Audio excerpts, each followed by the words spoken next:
call. Speaking of new people coming, Christina Moses. Yes.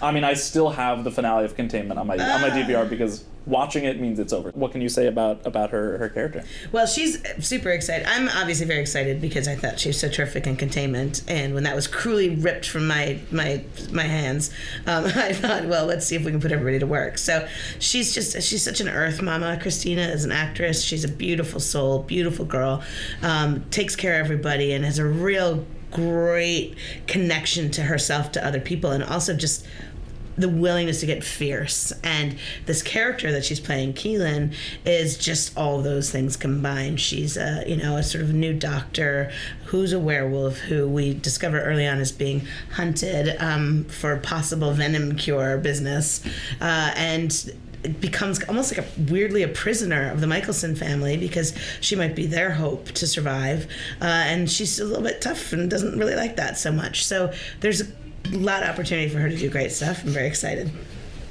Sorry. He's misbehaving. It's not true. It's not true. And if you want, I can deal with it. Pay attention. Just say the word. I was saying this when Paul and Ian were in here. I feel like these brothers that you create, like they end up becoming like brotherly in real life. These two are much more fun than Paul and Ian together. Stop it. It's the accents. No. We've all had a joke and we've had a laugh, but I mean it now. So. No, it's just seriously. Oh. Welcome to set.